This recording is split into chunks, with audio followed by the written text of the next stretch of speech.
आज की कहानी है क्या चाहता था चंद्रिका। मुखिया जी को घोड़े पालने का बहुत शौक था। बताते हैं कि ये शौक उनको विरासत में मिला हुआ था। आज भी मुखिया जी के पास 5 घोड़े थे जिनकी देखभाल का काम उन्होंने चंद्रिका नाम के 35 साल के एक शख्स को दे रखा था। मुखिया जी की उम्र करीबन 50-55 उम्र के बीच, फिर भी बढ़ती उम्र का कोई असर नहीं पता चलता था। रोज सुबह शाम दूध पीते और लंबी सैर को जाते। अपनी जवानी के दिनों में आसपास के इलाकों में खूब दंगल जीते थे मुखिया जी ने। पीठ पीछे कोई मुखिया जी को कुछ भी कहे, पर उनके सामने सभी नतमस्तक नजर आते थे। मुखिया जी और उनकी पत्नी के जीवन में एक बहुत भारी कमी थी कि उन दोनों की कोई औलाद नहीं थी। घरेलू नुस्खों से कई बार उपचार करने की कोशिश भी की गई, पर कुछ नतीजा नहीं निकला।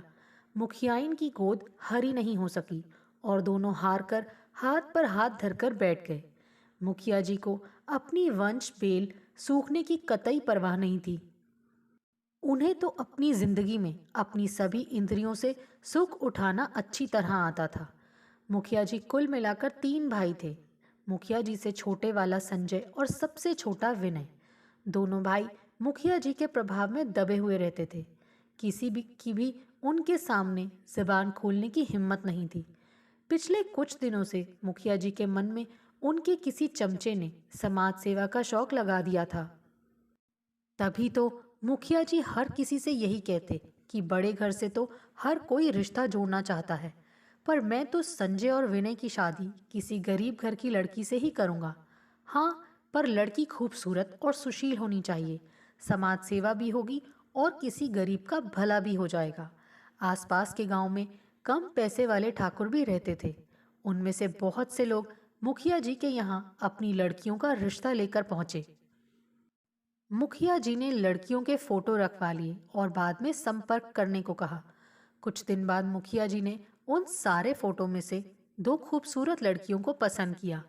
हैरानी की बात थी कि मुखिया जी ने जो 2 लड़कियां पसंद की थी वो अपेक्षाकृत भरे पूरे बदन की थी। मुखिया जी ने उन दोनों के पिताजी को बुला भेजा और हर किसी से अकेले में बात की। देखिए, हम अपने भाई संजय के लिए लड़की ढूंढ रहे हैं, पर हमारी 2 शर्तें हैं। पहली शर्त तो ये कि फोटो देखकर लड़की की बुद्धिमत्ता का परिचय नहीं मिलता, इसीलिए हम व्यक्तिगत रूप से लड़की से मिलना चाहेंगे। और दूसरी शर्त क्या होगी, ये हम आपको रिश्ता तय होने के बाद बताएंगे। दूसरी शर्त वाली बात से लड़की का पिता थोड़ा घबराया, तो मुखिया जी ने उससे कहा कि ऐसी कोई शर्त नहीं होगी जिसे वो पूरा ना कर सके। उनकी इस बात पर लड़की के बाप को कोई आपत्ति नहीं हुई। उन लोगों ने घर जाकर अपनी बेटियों को नैतिकता का पाठ पढ़ाना शुरू कर दिया कि मुखिया जी के सभी सवालों का उत्तर सही से देना और सास ससुर की बात मानना एक अच्छी बहू के गुण होते हैं। मुखिया जी को आखिरकार सीमा नाम की एक लड़की पसंद आ गई। देखो सीमा, संजय को हमने ही पाल पोस कर बड़ा किया है, इसीलिए हमारी हर बात मानता है वो। यही उम्मीद हम तुमसे भी करते हैं। मानोगी ना हमारी बात? सीमा की पीठ पर हाथ घुमाते हुए मुखिया जी ने कहा। सीमा ने सिर्फ हाँ में सिर हिला दिया। मुखिया जी ने सीमा के बाप मोती सिंह को बुलाया और कहा कि उनकी लड़की उन्हें पसंद आ गई है और सबसे पास वाले मुहूर्त में वो सीमा और संजय की शादी कर दे। और फिर मुखिया जी ने सीमा के बाप मोती सिंह को अपनी दूसरी शर्त के बारे में बताया। हमारी दूसरी शर्त ये है कि तुम हमें अपनी लड़की दे रहे हो, इसीलिए हमारा भी फर्ज है कि हम तुम्हें अपनी तरफ से कुछ भेंट दें। ये कहकर मुखिया जी ने 50,000 रुपये मोती सिंह को पकड़ा दिए। मोती सिंह उनकी दरिया दिली पर बहुत खुश हो गया। उसने मुखिया जी के सामने हाथ जोड़ लिए। संजय और सीमा की शादी हो गई थी, पर मुखिया जी का सख्त आदेश था कि अभी संजय और सीमा की सुहागरात का उचित समय नहीं है, इसीलिए संजय को अलग कमरे में सोना पड़ेगा। मुखिया जी अपने दोनों भाइयों के गांव में रहने के सख्त खिलाफ थे। उनका साफ कहना था कि अगर तुम लोग गांव में रुक गए तो यहाँ के गवार लड़कों के साथ तुम लोग भी नहर पर बैठकर चिलम पिया करोगे और आवारागर्दी करोगे, और ये बात मुखिया जी को मंजूर नहीं। इसीलिए मेहमानों के जाते ही संजय और विनय को शहर चलता कर दिया गया। बेचारा संजय अभी अपनी पत्नी के साथ सेक्स सुख भी नहीं ले पाया था और उससे अलग हो जाना पड़ा। सीमा ने संजय से ना जाने की फरियाद भी की, पर मुखिया जी का आदेश संजय के लिए पत्थर की लकीर था, इसलिए वो कुछ नहीं बोल सका। इसी तरह पूरे 6 महीने हो गए थे संजय को गए हुए। सीमा ने एक मर्द के शरीर का सामीप्य अभी तक नहीं जाना था। वो अक्सर सोचती कि ऐसी शादी का क्या फायदा कि दिन भर घर का काम करो और रात में बिस्तर पर करवटें बदलो। बाहर बारिश हो रही थी। सीमा अपने बिस्तर पर लेटी हुई थी कि उसे अपने पैरों पर किसी के गर्म हाथों की छुअन महसूस हुई। वो हाथ उसकी जांघों तक पहुंच गए थे। कोई उसके सीने पर अपने हाथों का दबाव बढ़ा रहा था। सीमा की सांसें गर्म हो गई थी। उसका स्पर्श सीमा को बहुत अच्छा लग रहा था। सीमा को लगा कि उसका पति संजय ही वापस आ गया है। उसने अपनी आंखें बंद कर ली और आनंद लेना शुरू कर दिया। उस आदमी ने सीमा के सारे कपड़े हटा दिए और सीमा के स्त्री शरीर में प्रवेश कर गया। सीमा को आज पहली बार मर्द की मर्दानगी का मजा मिला था। संभोग खत्म होते ही वो व्यक्ति सीमा से अलग हो गया। सीमा ने उसकी तरफ देखकर प्यार मनुहार करना चाहा और अपनी आंखें खोली। पर ये क्या? ये तो संजय नहीं था, बल्कि मुखिया जी थे। बिस्तर में पूरी तरह नग्न सीमा भला मुखिया जी का सामना कैसे करती? उसने तुरंत ही चादर से अपना शरीर को ढकने की असफल कोशिश की और अस्फुट स्वर में बोली, ये क्या किया मुखिया जी आपने? एक बात अच्छी तरह समझ ले सीमा, तुझे अब मुझे ही अपना पति समझना होगा, क्योंकि संजय का सारा खर्चा मैं उठाता आया हूँ। मेरे सामने वो चूं तक नहीं करेगा। मैं उसके माल का मज़ा उड़ा सकूं, इसीलिए उसको मैंने शहर भेज दिया है। और वैसे भी हमने तेरे बाप को हमारी बात मानने के लिए पैसे भी दिए हैं। नशे में बोल रहे थे मुखिया जी। ऐसा सुनकर सन्न रह गई थी सीमा, पर मन ही मन उसने अपने आप को समझा लिया था, क्योंकि उसे मुखिया जी के रूप में उसके जिस्म को सुख पहुंचाने वाला मर्द जो मिल गया था। फिर क्या था, मुखिया जी लगभग रोज ही सीमा के कमरे में आ जाते और दोनों सेक्स का जमकर मजा उठाते। मुखिया जी के चेहरे की लालिमा बढ़ गई थी। नई जवान लड़की के जिस्म का रस पीकर जैसे उनकी जवानी ही वापस आ गई थी। कभी कभी मुखिया जी जब अपनी पत्नी के पास ही सो जाते तो सीमा को जैसे सौतिया डाह सताने लगता। उसे अकेले नींद नहीं आती, इसीलिए कभी वो चूड़ियां खनकाती तो कभी अपनी पायलें बजाते हुए मुखिया जी के कमरे के सामने से निकलती। हार कर मुखिया जी को उठकर आना पड़ता और सीमा के जिस्म की आग को बुझाना पड़ता। इसी दौरान शहर से संजय वापस आया तो मुखिया जी की त्योरियां चढ़ने लगी और उन्होंने उसे किसी बहाने यहाँ वहाँ दौड़ा दिया ताकि वो सीमा के साथ न रह जाए। फिर एक दिन उसे पैसा वसूली के लिए दूसरे गांव भेज दिया और जब वो वापस आया तब तक शहर से उसके ठेकेदार का बुलावा आ चुका था। बेचारा संजय अपनी पत्नी के संसर्ग को तरसता रह गया। कुछ समय बीता तो मुखिया जी अपने छोटे भाई विनय की शादी के बारे में सोचने लगे। उन्होंने शहर से विनय को भी बुलवा लिया और बहू ढूंढने लगे। जल्द ही उन्हें मुनासिब बहू भी मिल गई, जिसका पिता गरीब था और पहले की तरह उसे भी पूरे 50,000 रुपये देते हुए मुखिया जी ने लड़की के बाप से कहा कि बस अपनी लड़की से इतना कह दो कि विनय को पढ़ाने लिखाने में हमने बहुत खर्चा किया है। हम ही उसके माँ बाप हैं, इसीलिए हमारी बात मानकर रहेगी तो सुखी रहेगी। शादी के बाद सीमा को घर में मेहमानों के होने के कारण मुखिया जी से मिलने में बहुत परेशानी हो रही थी। ऐसे में उसे अपने पति संजय का साथ और सुख मिला। संजय भी बिस्तर पर ठीक ही था, पर मुखिया जी की ताकत के आगे वो फीका ही लगा था। इसीलिए सीमा मन ही मन सभी मेहमानों के जाने का इंतजार करने लगी ताकि वो फिर से मुखिया जी के साथ रात गुजार सके। सारे मेहमान चले गए थे।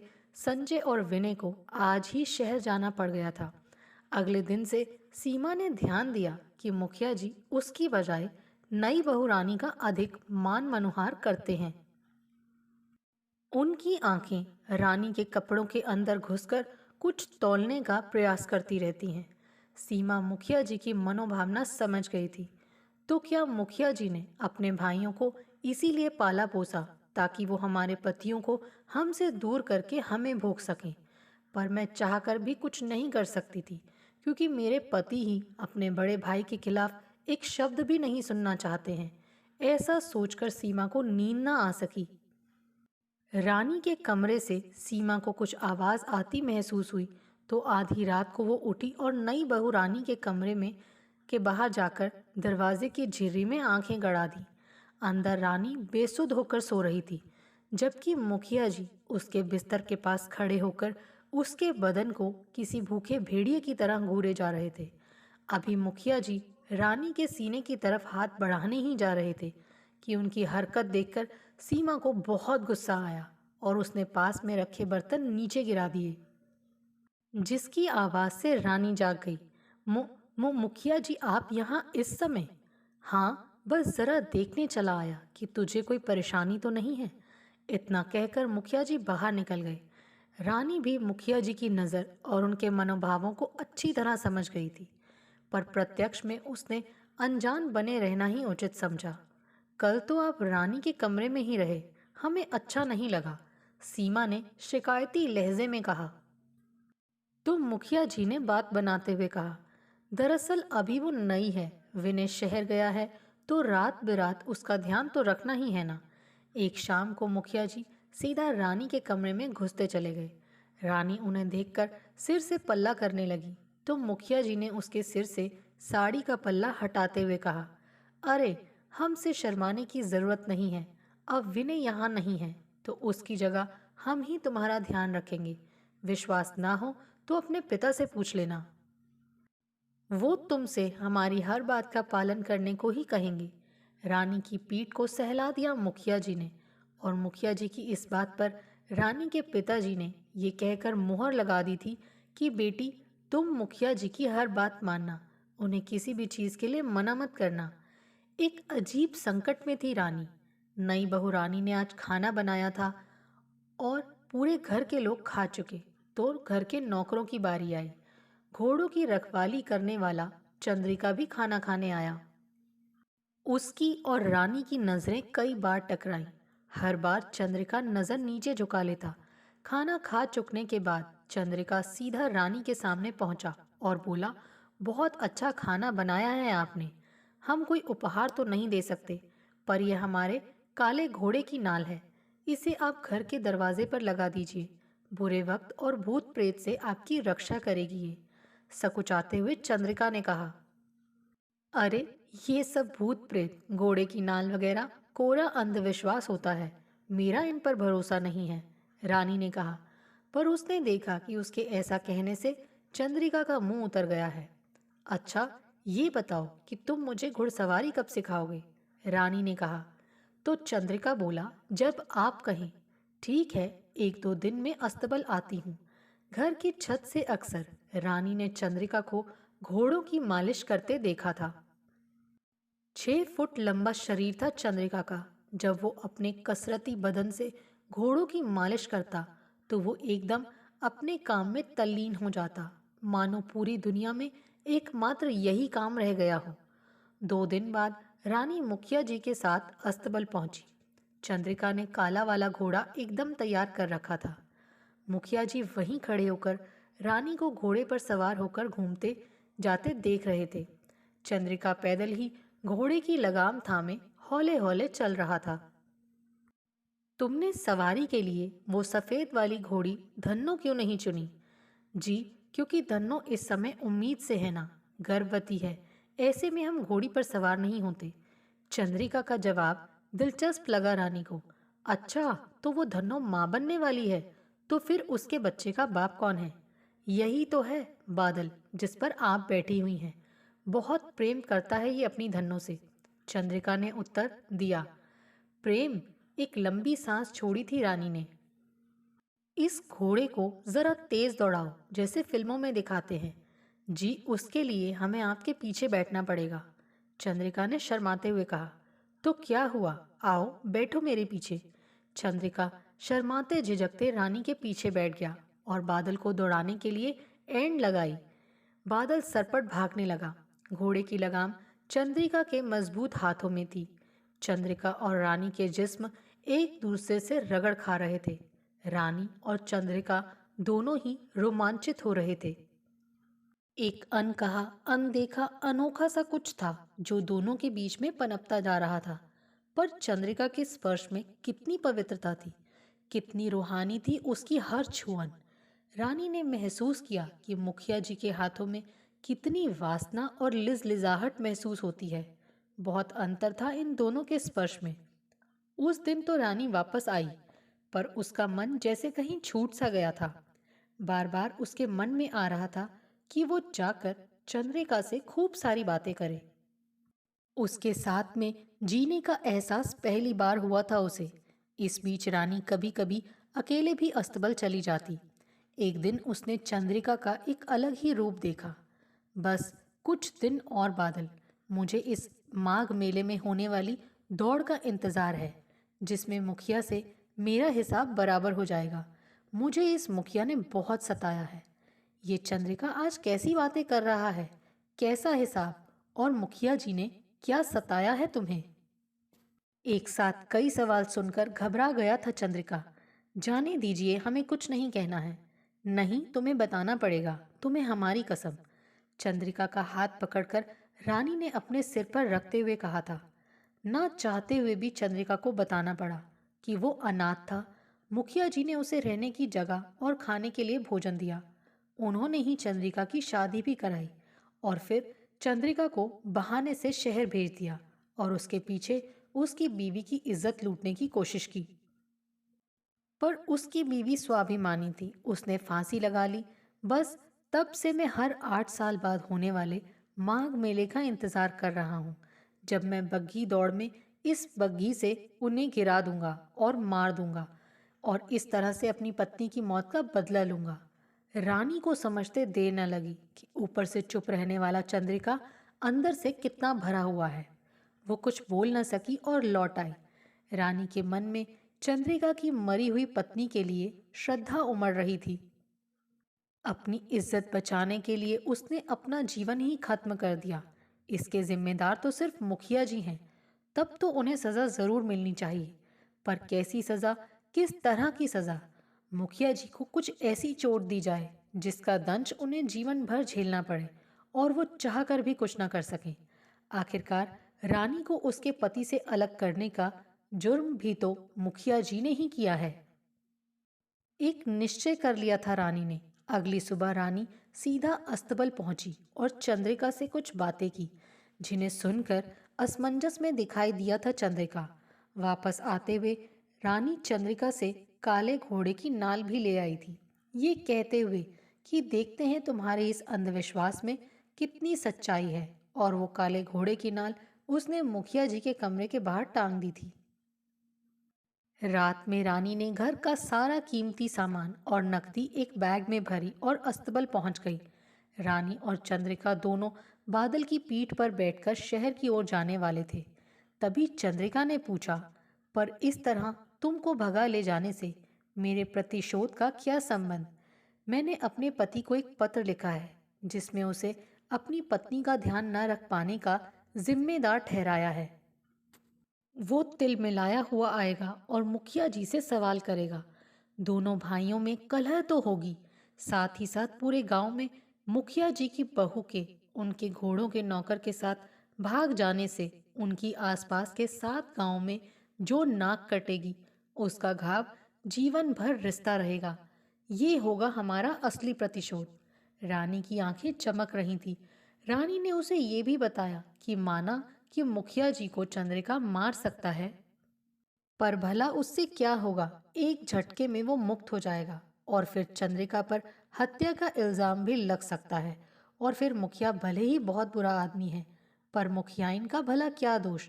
उसके जीवित रहने से उनका जीवन जुड़ा हुआ है और फिर उसे मारकर बेकार पुलिस के पछड़े में पड़ने से अच्छा है उसे ऐसी चोट दी जाए जो उसे जीवन भर सालती रहे।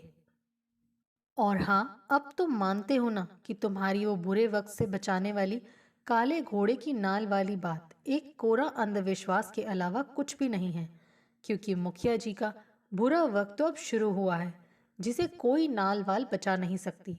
रानी की बात सुनकर एक मुस्कुराहट चंद्रिका के चेहरे पर फैल गई। उसने बड़ी जोर से हाँ में सिर को हिलाया और बादल को शहर की ओर दौड़ा दिया। दोस्तों, आपको हमारी ये कहानी कैसे लगी? आप कमेंट करके हमें ज़रूर बताइए।